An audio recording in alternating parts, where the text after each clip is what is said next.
Possibly po low self-esteem and low self-confidence po. Low self-esteem plus bago siya sa environment niya. Basically, yung po, kapag po nahihiya ang isang tao, parang nawawalan po siya ng kumpiyansa na makipag-socialize kasi nga nahihiya. Dahil nga siguro sa hiya. Nahiya sila makipag-communicate, makipag-socialize. Natatakot po sila na mapahiya sa ibang tao. Takot po sila or hindi po sila sanay na makipag-interact. Huwag nila pong hayaan ang kanila pong insecurity ang mas lumamang sa kanila.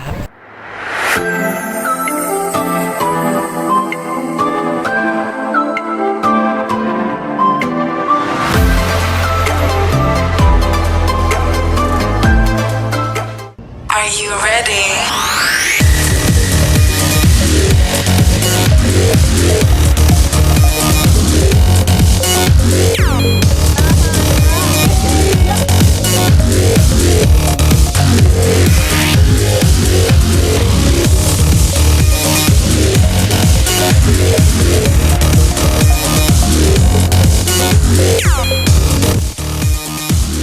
What's up, Red Spartans?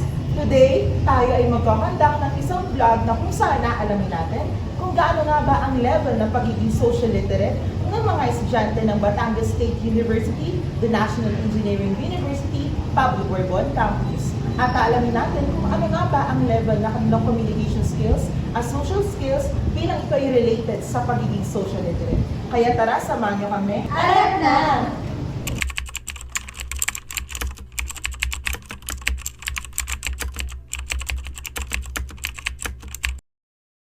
Ako si Raymond Ibaez.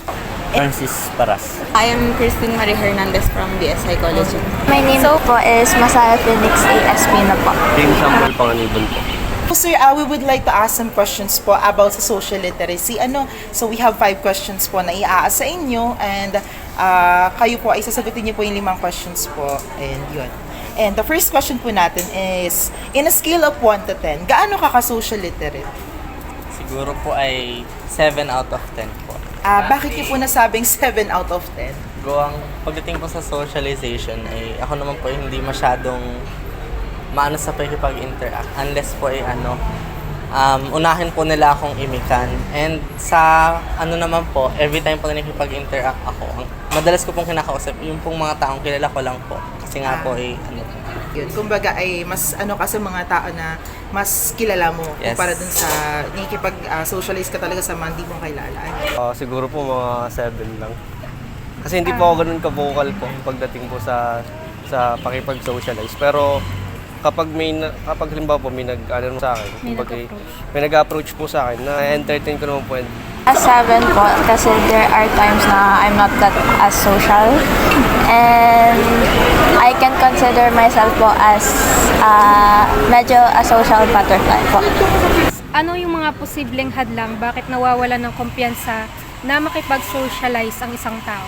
Siguro po yung basically yung po kapag po nahihiya ang isang tao, parang nawawalan po siya ng kumpiyansa na makipag-socialize kasi nga nahihiya.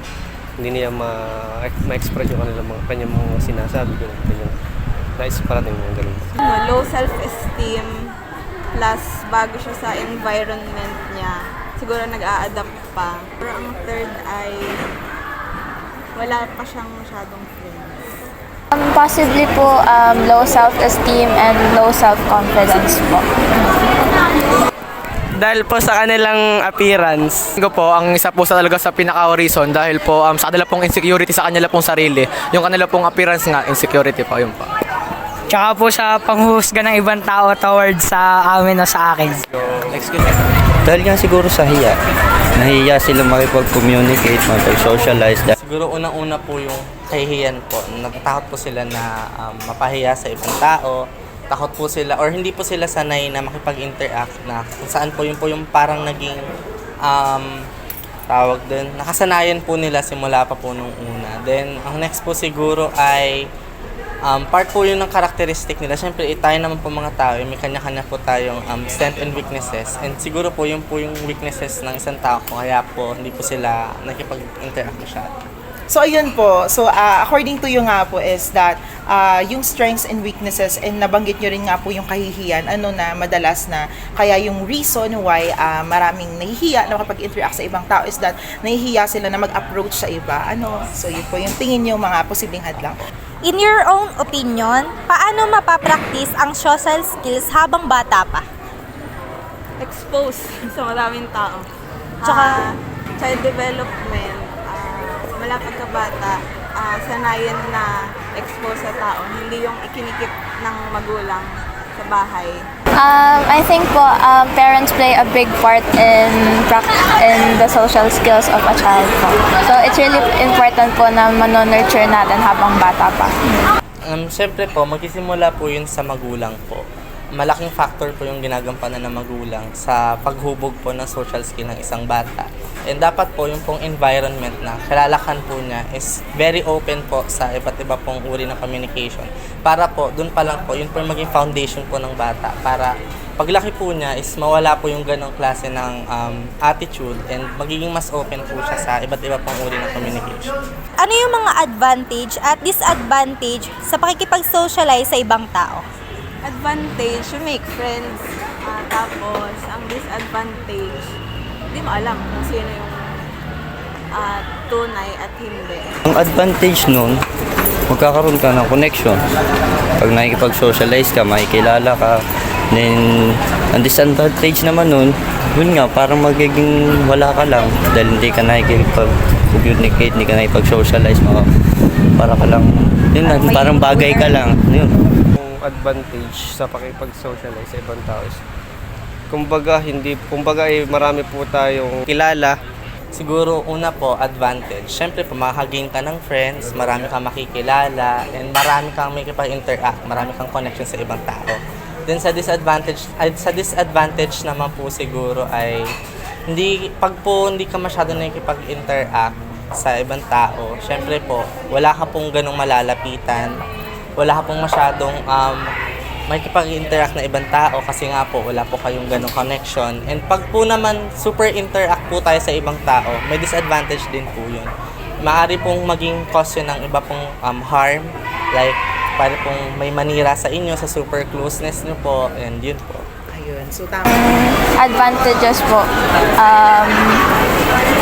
marami po parang connections, and disadvantage po, pwede po magkaroon ng marami-raming conflict. Ano ang may papayo sa taong kulang at ang kalaman at kasanayan pagdating sa social literacy? Kailangan po nilang magka-confidence sa sarili at wag babaan ng tingin sa sarili po. Wag nila pong hayaan ang kanila pong insecurity ang mas lumamang sa kanila. Yun po. Kumbaga kung alam mo na sa sarili mo na mahina ka sa ganung bagay, kumbaga mapapag-aralan mo naman yun at maging confident ka lang sa sarili mo ganun.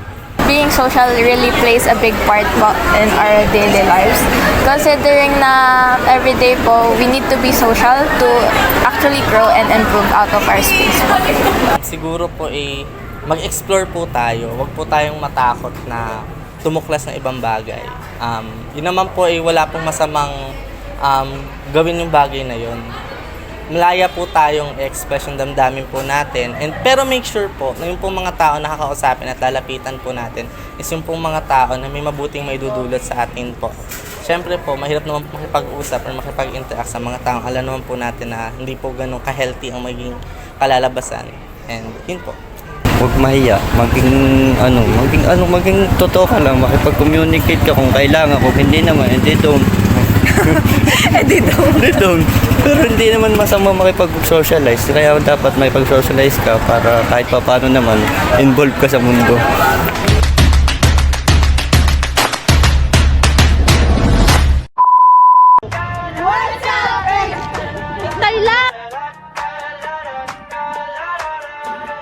Nakakahiya. Salamat. I'm lost in your face.